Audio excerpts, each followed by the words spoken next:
Hey everyone, Zhylaw here. Something's been bothering me, and I'm really annoyed, and I want to talk about something. Um, and some people might get upset. There are certain individuals that are both easily triggered and extreme in their responses. But whatever, this is really bothering me, and I just have to say this. It's been festering for about a month, and with the Planescape Torment announcement, it's just gotten to the point where I decided to make this video. Well, first, I was just reading the message boards on Steam, and I made a post, and I actually really like how it came out. So I said, you know what? I'm just gonna make a quick video, and I'm gonna read this post. Leave Beamdog alone. leave Beamdog alone. Okay. Well, let me just read what I wrote, and then I'm gonna go into more detail. Game publishers today are garbage. AAA titles are made by committee and focus groups, shallow and safe. Most new games worth playing are indie titles. D&D in general is a dead IP as far as gaming goes. Hasbro has no idea what they're doing, or Wizards of the Coast, or whoever the fuck owns it now. Sword Coast Legends was an abomination. It really was. So terrible it destroyed the studio that birthed it. A Daggerdale was slop. Beamdog, by some miracle, got the rights, somewhat limited by contract and what they're allowed to do, but they got the rights to modernize and re-release the Infinity Engine games on a huge variety of platforms, including Steam. The Infinity Engine games, which are amazing classics that largely unknown to young gamers of today. Beamdog is a small studio, they have limited resources, not exactly full of industry professionals, no insult intended. They did the best they could with the titles, and most of the fixes and enhancements are actually really great. They are.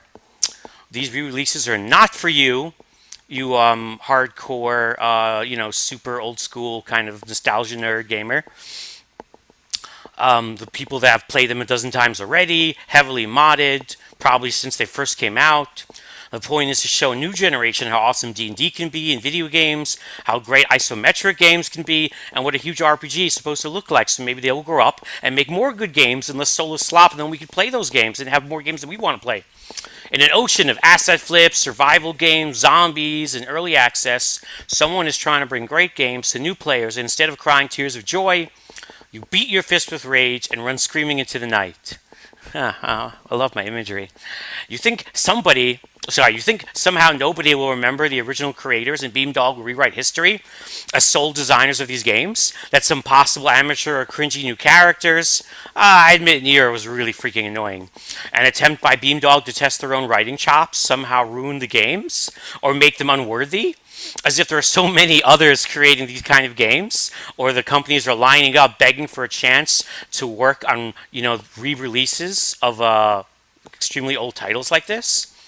What it comes down to, unfortunately, for many of you, and hopefully, not you, so don't mean I'm just saying that many of the people that are leading the charge, is that you're so obsessed with keeping your safe status quo, so overwhelmed with burning righteous fire at something outside your comfort zone, you choose to go to war in a holy crusade over one stupid throwaway NPC in one of the many games that they've released, biting off your own nose to spite your face. I love that expression. Poisoning the well for other companies considering possible similar projects after seeing how toxic the target demographic is. Your extreme inflexibility blinds you to the fact Beamdog is literally one of the extremely few companion companies, so I said extremely twice, I hate when I do that, doing anything for people like you and me that likes full-bodied isometric RPGs. I don't know, I think full-bodied, I think coffee, but I do like coffee, or D&D games. You also don't seem to realize that Beamdog is literally the only hope whatsoever of ever getting a new Infinity Engine game. And I would actually like a new Infinity Engine game. Maybe it's nostalgia talking, but that would be sweet. Ever getting a D&D second edition game, which would be cool. Or ever getting a new D&D game, period. Well, I doubt, we'll never get a new D&D game, but who knows how long that'll take. And it is possible that never again after the disaster that was Sword Coast Legends. But keep beating that horse, guys, because that's all that really matters. It's not like we just want to enjoy and play good games, right? Do you think we'd have somehow gotten Icewind Dale on Steam eventually if Beamdog hadn't gotten in the way? If Beamdog walks away, are you expecting another company to ever try and get Icewind Dale 2 on Steam? So yeah, that's what I wrote, and I'm sure that's gonna get lots of wonderful responses. But okay, so now I want to expound on it. Leave Beamdog alone. Okay. Um, Honestly, I don't know how they managed to secure the rights. And I remember when I first heard years ago that some company I never heard of got the rights to like Infinity Engine or Baldur's Gate, and they were going to re-release it. I was excited, and I was really nervous because I didn't know what to expect. Um, and it came out, and it was great, and it's awesome, and they just keep doing it. And my personal hope is that when they're done with these re-releases and enhanced editions, that maybe they could create new games. And Siege of Dragonspear was like their expansion that they were testing the tools and stuff. I like RPGs. I like isometric games. I like really big games. I love Dungeons and Dragons. I don't know what Hasbro's doing, but I don't think they know what they're doing either. D&D games have been garbage for so long, and it has also upset me a great deal. And it kind of leads into this as well. Where are my D&D games? Where are my D&D games? And, you know, they every now and then we get this random piece of garbage game, and it does awfully because it's garbage. And I guess people are like, oh, nobody wants a D&D game, instead of no one wants a piece of shit like Sword Coast Legends or whatever. I don't know, with Daggerdale. I mean, how far back do we have to go for a good D&D game? Neverwinter Nights 2. So Beamdog has acquired the. You know, I mean, their contract is like, I know they're like they weren't even allowed to fix certain quest issues. Are like Kagan's Broken Caravan Quest. They wanted to fix it. They weren't allowed by contract. So they've taken these Infinity Engine games. They've enhanced them in many ways that mods cannot do. And honestly, games doing what mods can do is nothing new. Look at freaking Skyrim Legendary Edition. Legendary Edition, ooh, you know, I have mods for that. The point is ease of access for casuals, and the fact that these games don't even exist in the eyes of the market at large, that it was impossible to get these games anywhere except for GOG, just feeds into the fact that there are all these people that have never heard of or touched these games, and that's really unfortunate because these are some of the greatest RPGs ever made. And these games, in my mind, show people what Dungeons and Dragons could be for video gaming. So Beamdog got the rights, and they've done right by them. Haha, they've done right by the rights. The enhancements themselves they've done are all really great. Resolution, zoom in, the health bars on top, the tabs so you could see things lighting up on the ground. Like, I love every single enhancement that they've made. They put them on Steam. They haven't added some kind of shitty DRM. It would be hilarious if they try to put, like, you know, some abhorrent, like, de novo. Oh my god. But they just put it on Steam with the basic Steam management system. And they were very fairly priced. And if you wait for sales, you could get them extremely fairly priced. So are people overjoyed? You know, that Beamdog is going... And this wasn't a Kickstarter. You know, like they could have easily gone that route. There were plenty of actually large companies or companies handling big IPs that went to Kickstarter. Not that there's anything wrong with Kickstarter, but they didn't go Kickstarter. They made these games. They put them on they put them on iPad. Like, that's a bad thing, so young people can play it in school. But they put it on Steam, and the controls are fine. I don't feel like it's unwieldy, like it was designed for iPad. Yeah, they tried to add a little bit of flavor. They added some new companions. Most of the new companions are like illegal class combinations or like new combinations because they wanted to do things that are interesting, and I can respect that. So some of the writing was cringy, okay? Especially in Baldur's Gate, the first one, because that was the first one that they did. They had some writers that wanted to show that they could also be competent. They wanted to, to try and see if they could. These writers probably played Baldur's Gate when they were kids, and the idea of being able to add an NPC to Baldur's Gate, with their own writing, probably gave them a boner. So yeah, Nira is cringy. Oh my god, it's the end of the world. And for the record, I actually really like Dorn. I'm doing a full playthrough right now of the first one, Baldur's Gate Enhanced Edition with Dorn, and he's a pretty cool badass for my evil party. Okay. And the people that love talking about mods, there's so many mods to remove every single NPC they added. Just like in Pillars of Eternity, there was a mod to get rid of the Kickstarter NPCs. Which is totally understandable. But everyone's going crazy. People are acting like Beamdog has stolen these games. Like they don't have a contract and a license. Like all the people who created the originals, most of them still being alive, like they don't know what's going on. Like they're giving interviews on television talking about how they've been bamboozled and defrauded. They have the blessings of Ed Greenwood and Guider. What's his name? I forgot. Oh my God, he was a writer on Throne of Baal, and freaking Chris Avalon, or is it? I always get Chris Avalon and Brian Fargo confused. I'm sorry, but Chris Avalon's working on, or he worked on the Torment Enhanced Edition himself. Or like people are not gonna know who the original creators were. Like Beamdog is going around trying to burn documents and erase files, rewriting history or something, so that people won't know that it's an enhanced edition and they didn't create the game originally. I saw a discussion on Steam. Someone's like, "Oh, why doesn't it have the Black Isle logo?" You're trying to just pull a fast one. No, you idiot! It's a legal thing due to licensing. The logos are the logos that they put in front of the game is explicitly told to them in the contract. So it's through legal.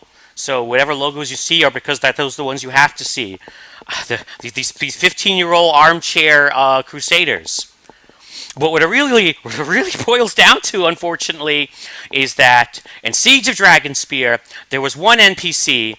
She wasn't a companion, wasn't like a main chapter villain, a throwaway NPC, one character in Dragonspear, which was the expansion they created themselves. So it wasn't even stuck in the original Baldur's Gate or something. Not that would matter either. She kind of hints at that she's a transsexual, and that's why everyone hates Beamdog now. Now, I'm not saying if you hate Beamdog, that's why. A lot of people are just upset because of some of the cringy dialogue, which I can understand. And a lot of people think that that this is some sort of evil cash grab and that you could play the game modded. Well, as I already tried to explain, this game isn't for you. You could still mod it. As a matter of fact, I'm playing Enhanced Edition modded. And there are some great new versions of mods that fix or change things based on what the Enhanced Edition changes, because the Enhanced Edition actually does a lot of really cool things different than the original as well. And as far as the cash-in thing, what do you think an Enhanced Edition is? Obviously they're getting paid. Do you think the money's going to go to Black Isle? The company doesn't exist. I don't even understand what you're talking about. Okay? And definitely the people that are the most irate, the ones running around screaming on Twitter, the ones that are spamming the freaking Torment message boards, on Steam, and Torment's not even out yet. They're all talking about social justice warriors, and Beamdog is ruining their games because of that one NPC they put in that one game.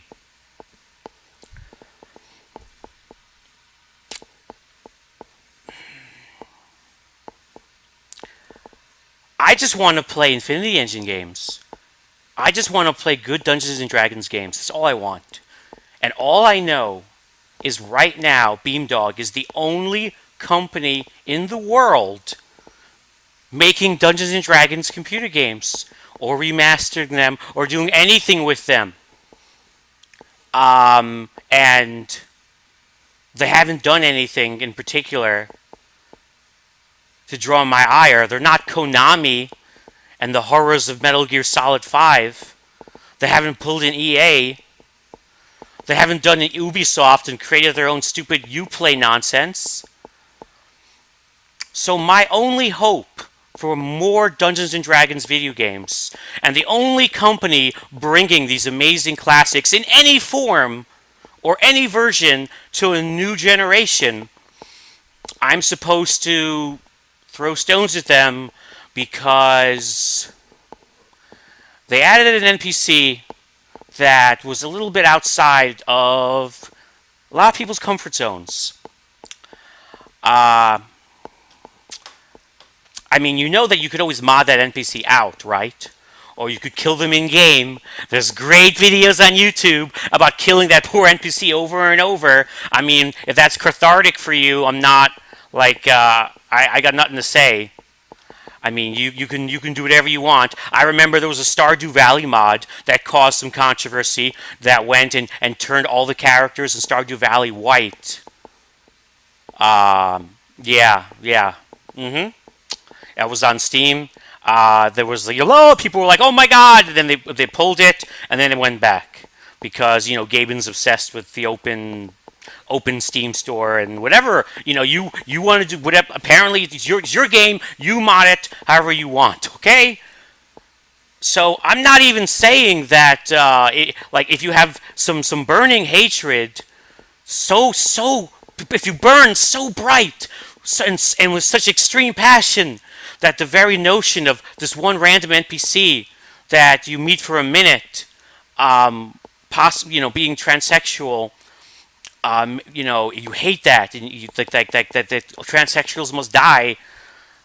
You could mod that NPC out or murder them in game, right? So even to you very hateful, bigoted person, you should still be behind Beamdog here, because they're the only ones doing anything whatsoever in this huge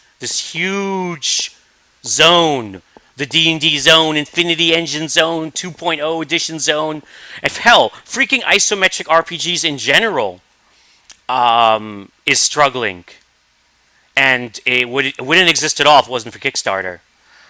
Basically, we have Larian Studios, we have Obsidian, and we have In Exile. I mean, there's some other random games that come out, but those are the only studios actually making one after another, working on isometric, RPGs.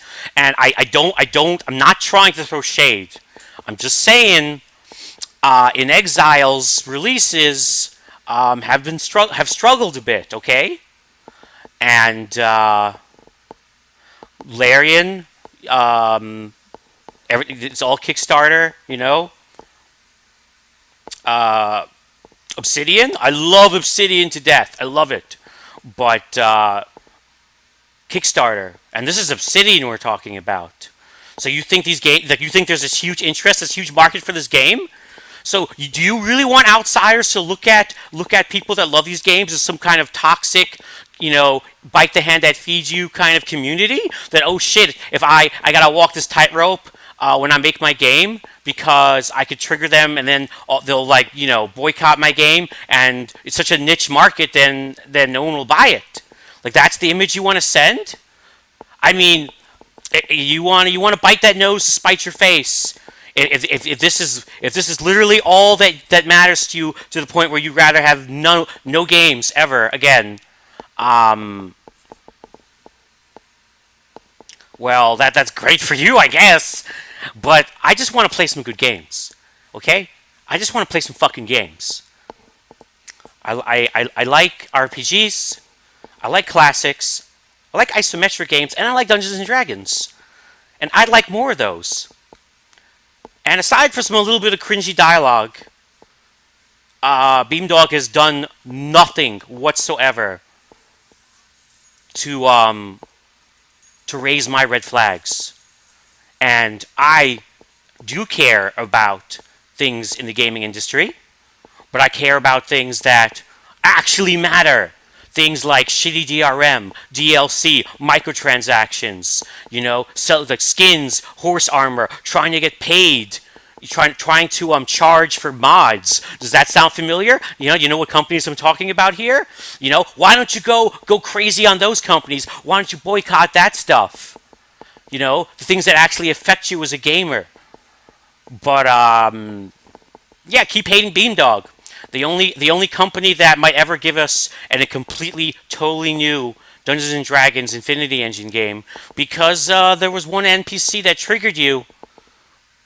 Because heaven forbid, something's outside of your comfort zone. And I wonder what else would have triggered you.